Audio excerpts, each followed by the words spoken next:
मेरे साथ पानी। रख दो। अरे ये तो मेरे पापा हैं। ये तुम्हारे पापा कैसे हो सकते हैं? ये मेरे हस्बैंड है। नहीं, ये मेरे पापा हैं।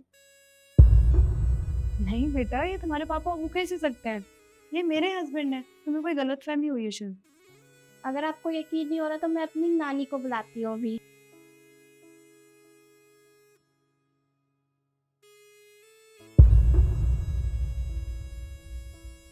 क्या हुआ बेटा, तुम मुझे यहाँ क्यों लेकर आई?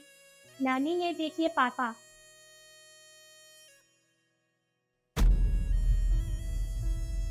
अरे सच में ये तो तेरे पापा हैं। पर ऐसा कैसे हो सकता है? मैडम जी, ये मेरे दामाद जी की फोटो है। पर ये आपके साथ? ये कह रही है ये इसके पापा हैं। आप कह रही है कि ये आपके दामाद हैं। मुझे कुछ समझ नहीं आ रहा। ये आपके दामाद कैसे हो सकते हैं? ये मेरे हस्बैंड है। और मेरी तो 2 साल पहले ही शादी हुई है इनसे। क्या? नहीं नहीं मैडम जी, 2 साल पहले मेरे दामाद जी गायब हो गए थे। हमने बहुत ढूंढा, कहाँ कहाँ नहीं गए, पर कहीं इनका पता नहीं चला। और आज ये आपके साथ, ये है कहाँ? देखिए आप क्या कह रही हैं मुझे कुछ समझ नहीं आ रहा है। पर आप बोल रही हैं तो मैं एक बार बात करके देख लेती हूँ। जैसे मैं आपको आवाज दूँ ना, आप बाहर आ जाना, ठीक है? जी जी मैडम जी।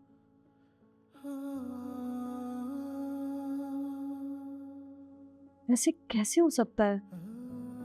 कृष्ण ने तो मेरे से 2 साल पहले शादी की थी और ये बोल रहे कि इनके दामाद हैं, पापा हैं। पता नहीं क्या हो गया सबको। हेलो हेलो, अरे नहीं। कृष्ण, अगर फ्री हो तो प्लीज मेरे ऑफिस आ जाओगे थोड़ी देर के लिए? मुझे अर्जेंट बात करनी है तुमसे। तुम्हें पता है तुम्हें कुछ शाम को निकलना है, मेरी फ्लाइट है, मैं कुछ काम कर रहा हूँ। हाँ हाँ मुझे पता है, बस थोड़ी देर के लिए आ जाओ। मैं टाइमली तुम्हें फ्री कर दूंगी, प्लीज। चलो ठीक है, हाँ। ठीक।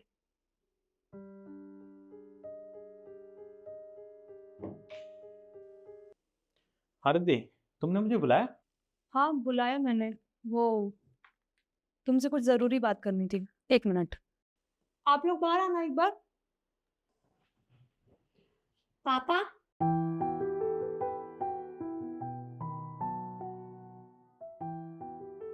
बेटा तुम मुझे पापा क्यों बुला रही हो?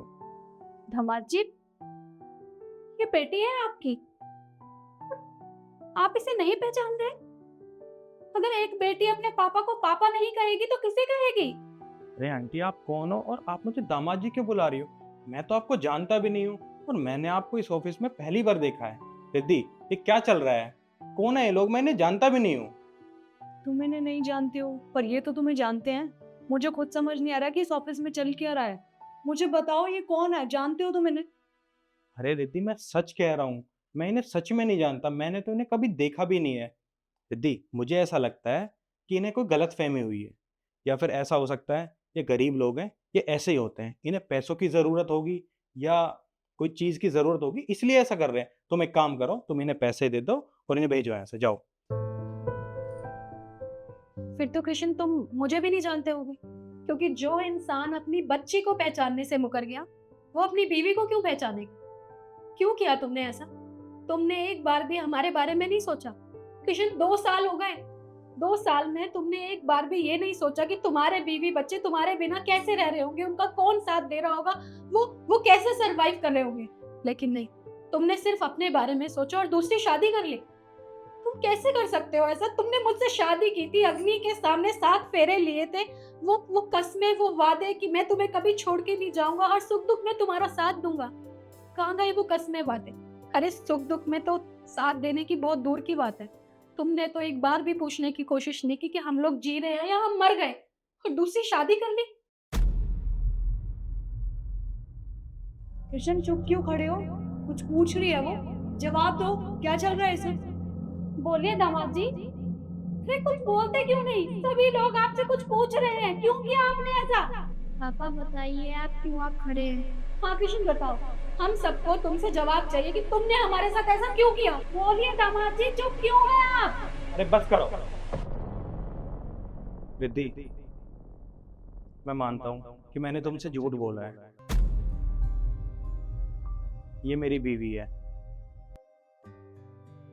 पर देखो, मैं तुमसे बहुत प्यार करता हूँ और ये सब मैंने सिर्फ तुम्हारे लिए किया है।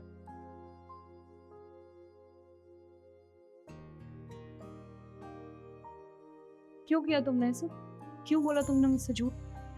देखो रिद्धि, तुम तो जानती हो ना, हम दोनों कॉलेज में साथ रहे हैं, एक साथ पढ़े हैं। मैं तुमसे कितना प्यार करता था। मेरे कॉलेज कंप्लीट होने के बाद मैं गांव चला गया और पापा ने मेरी इस लड़की से ज़बरदस्ती शादी करा दी। पर मैं तुमसे प्यार करता था, मैं इसे जानता भी नहीं था, मैं इससे प्यार नहीं करता था। पर मैं पापा के सामने बोल नहीं पाया और उन्होंने मेरी ज़बरदस्ती शादी करा दी। पर मैं सिर्फ तुमसे प्यार करता था, इसलिए मैंने इन सबको छोड़ दिया और मैं शहर आ गया और मैंने तुमसे शादी कर ली। आई एम सॉरी रिद्धि, पर ये सब मैंने सिर्फ तुम्हारे लिए किया है, क्योंकि मैं तुमसे प्यार करता था। कृष्ण, मैं मानती हूँ कि तुम मुझसे प्यार करते हो, पर इसका मतलब ये तो नहीं है कि तुम इनकी जिंदगी बर्बाद करके मेरे से शादी कर लोगे। और तुम दूध पीते बच्चे नहीं हो कि तुम्हारे माँ बाप ने तुम्हारी जबरदस्ती शादी करा दी। एक बार बात तो करते, हिम्मत दिखाई तुमने मेरे लिए, एक बार बात करते अपने माँ बाप से मुझसे शादी करने के लिए। पर नहीं, तुमने ये सोचा कि तुम अपनी बीवी बच्चों की जिंदगी खराब करके यहाँ शहर में आ जाओगे और आराम से मुझसे शादी कर लोगे। तुम्हें शर्म नहीं आई ये सब करते हुए? कैसे इंसान हो यार तुम? रिद्धि, मैं मानता हूँ मेरे से गलती हुई है, मैं बोल नहीं पाया, पर मैं तुमसे प्यार करता हूँ। ये सब मैंने तुम्हारे लिए किया है, तुम्हारे लिए मैंने इन्हें छोड़ा है। प्लीज कृष्ण, तुमने ये सब अपने लिए किया है, मेरे लिए नहीं किया। क्योंकि तुम एक सेल्फिश इंसान हो। तुमने सिर्फ अपने बारे में सोचा। अगर तुम मेरे लिए करते ना, तो शायद तुम अपने माँ बाप से पहले ही बात कर चुके होते। पर नहीं, तुमने अपने बीवी बच्चों की जिंदगी खराब कर दी। कल को तो तुम मेरे साथ भी ऐसे ही करोगे। मैं तुम पे कैसे भरोसा कर लूं? देखो, मैं तो तुम्हारे साथ नहीं रह सकती। देखो रिद्धि, मैं मानता हूँ मुझसे गलती हुई है, मैं तुमसे माफ़ी मांगता हूँ, पर मैं तुमसे प्यार करता हूँ और हम दोनों साथ रहते हैं। मुझे इनसे कोई लेना देना नहीं है, मैं कभी इनके साथ नहीं जाऊँगा, हम दोनों साथ रहेंगे, खुश रहेंगे। प्लीज़ मुझे एक मौका दो ना। तुम्हारी गलती ना माफी लायक नहीं है कृष्ण। और मुझे तुम जैसे इंसान के साथ रहना ही नहीं है, जिसने मेरी जिंदगी के साथ साथ इनकी जिंदगी भी खराब कर दी। और दामाद जी, मैं बस आपसे इतना ही कहूँगी कि जो इंसान दो कश्ती में सवार रहता है ना, उसे कभी किनारा नहीं मिलता। चल बेटा।